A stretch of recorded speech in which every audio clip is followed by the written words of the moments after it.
Okay, so it is Wednesday, and today I have a choir callback audition over Microsoft Teams. So I'm just getting ready for that, but I'm going to cut my hair before I have my audition because this is the longest my hair has ever been, and I cannot say that I like it very much. Usually I don't wear makeup, but because of my choir callback, I thought I would. And also, I'm not feeling great today, and sometimes getting completely ready helps me to feel better. So we'll see if that works today, or if it just requires me to spend extra time washing my face tonight and provides no other benefit.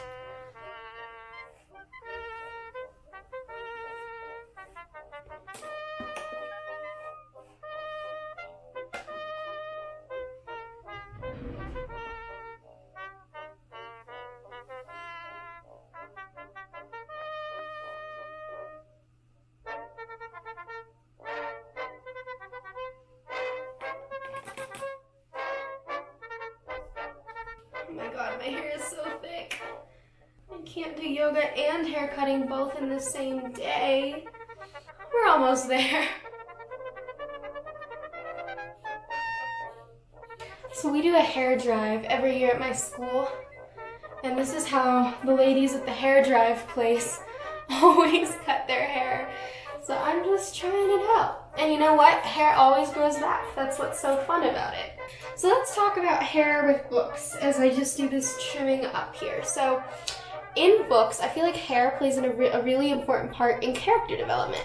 And what I mean by that is it really shows how a character is changing, because hair is a medium on the body that can be really easily changed. It's a really simple manner of self-expression, kind of like fashion, except you don't really have to buy anything, because the odds are you came out of the womb with hair, or with the capacity to grow it. The first character I really think of when I think of hair showing a dramatic shift in character development is actually not a book character. It's Rory Gilmore. So I'm not actually completely done with the Gilmore girls, but I'm pretty far, and so far Rory's hair has already changed pretty dramatically. She starts off the show with this really long, thick hair with a headband, and I feel like the headband sort of signifies her youth and her unsureness in herself. I feel like this was a really specific choice on the part of the writers of Gilmore Girls, because it showed that Rory was kind of full of potential. Her hair didn't really have anything done to it yet. Look at that, that's so crazy. My hair used to be blonde, guys. This is not blonde. Anyway, so Rory starts off the show, obviously, with that really long hair. Nothing's really been done to it yet. It kind of shows that she's still growing up and doesn't really know how she wants to express herself to her peers. She's still kind of the goody-goody, nerdy girl. But then, throughout the series, things start to change. So she meets Jess, who is Luke's nephew, and they begin a relationship, and Jess is more of a bad boy than her last boyfriend was. He's a little more risky, he's a little more outside of her comfort zone, and she begins to change accordingly. I'm not saying that she changed just because she met a boy, but I am saying that was definitely a factor in her evolution as a character. So Rory begins to wear her hair as a bob. She cuts it quite short, as I am doing now. Hers probably looked better than mine because it was done professionally. But she cuts it short, and then she ends up getting bangs as well. And this is showing that she's being a little bit more expressive in her hair. She's being a little bit more bold and adventurous. And I feel like that kind of represents the phase she's in her life. Now, some other characters I think of when talking about books and hair is probably going to be Hermione Granger. Obviously, she's described as having poofy, curly hair that's really untamed and kind of messy. And we know that that's something that she's kind of insecure about.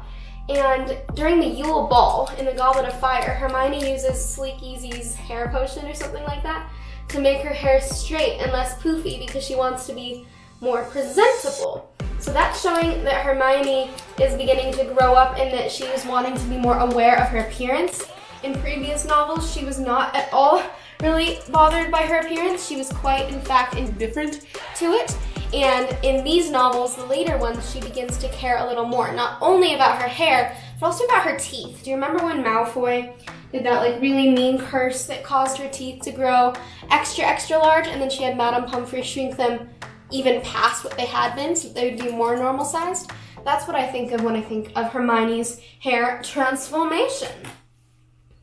The last character I really want to talk about when it comes to characters in books that use hair to signify sort of power or character development is going to be the Dothraki in the Game of Thrones series. So I actually just got the second book in the Song of Ice and Fire from Thriftbooks.com.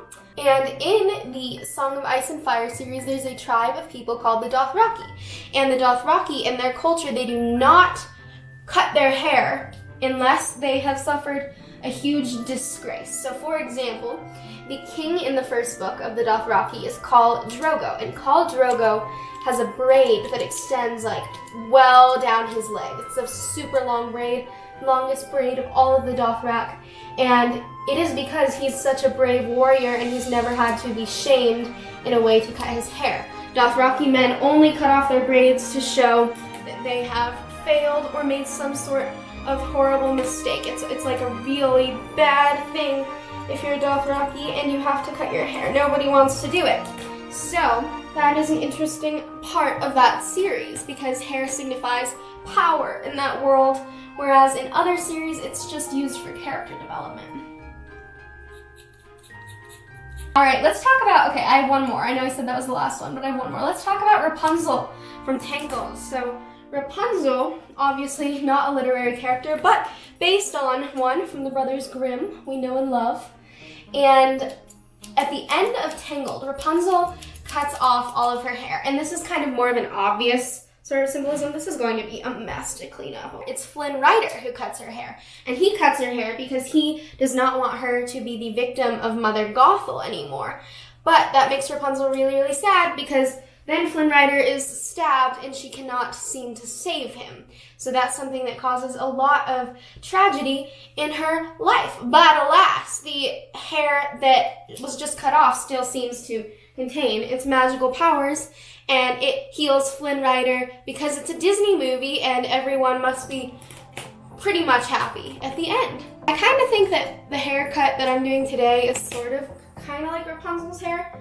I have no idea what it looks like from the back, so that sucks, but in that it's short and choppy. And the reason I'm doing that is one, because I'm a nerd, and I thought, hey, we're kind of living like Rapunzel right now. I'm trapped in my house, and I'm very grateful that I have a house to be trapped in, but it still is not the ideal place that I would like to be right now.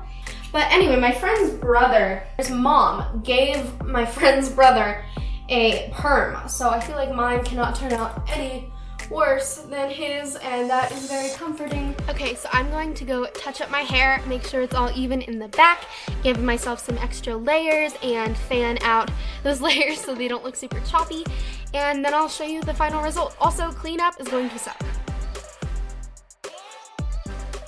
If you cut your hair over your sink, like I did, make sure to wipe out the hair with a wet paper towel because you do not want your hair to clog your drain, because that would be very bad and not good. I'm very proud of myself. I don't even know if it looks good, but I feel very brave. And sometimes you gotta do things that scare you, and I did that today. Okay, so it's drying and we'll see how it turns out, but today started off really bad. Last night I couldn't fall asleep, so I got my weighted blanket and I slept on the floor under my weighted blanket, and I woke up this morning and I felt pretty depressed and I didn't really want to do anything, and I have my choir audition today, so I was really upset that I felt this way on a choir day. So I decided, you know what, I'm not going to let it win today, and that doesn't always work. I never want to let it win. It just happens sometimes, so I did things that scared me. I opened my windows and in flew a bee. I really, really don't like bugs. So maybe if I just like quickly go out, little bug, please leave. I really don't want you in my room. Thank you, thank you. Ah! Ah! and that was frightening, but I got it out. Also, I've been taking cold showers lately. They kind of suck the first few times. It's really freaking cold. But once you've been doing it for a few weeks, your body adjusts, and it seems like a really, non-important thing to do. Like, my dad doesn't understand why I'm doing it, but for one, it wakes me up so much. For two, it's something I'm uncomfortable with, so it's kind of a form of discipline for me. And number three, I'm saving more water because I'm taking shorter showers, and it's really important to me that we work together to save the earth. I think something exciting is waiting for me downstairs. Let's go see what it is.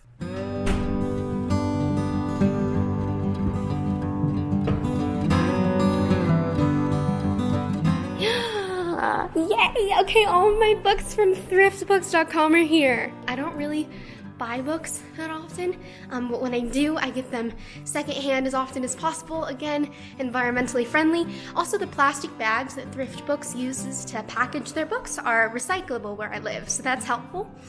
And because we're in quarantine, and I know that this summer is going to be a bit dismal. I was supposed to be in a production of Guys and Dolls over the summer, but that's obviously not going to happen. So I decided to pick up some new books, and I think I will have an entire separate video on my thrift books haul, and I'm so excited. Also, I'm wearing mascara today. I'm actually wearing makeup because I wanted to, and sometimes you gotta mix things up.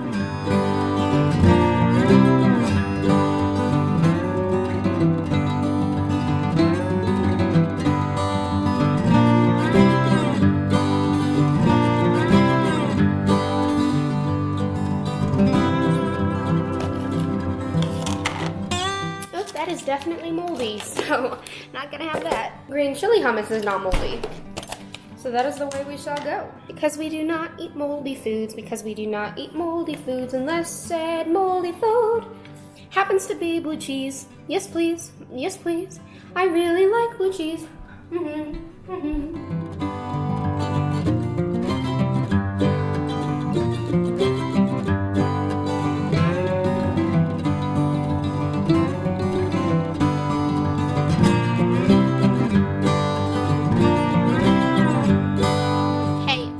I feel like I'm kind of Rapunzel at the end of Tangled, and I think if I do like little clips here sometime, it would be kind of cute, or like a headband. I don't know. I'll have to experiment.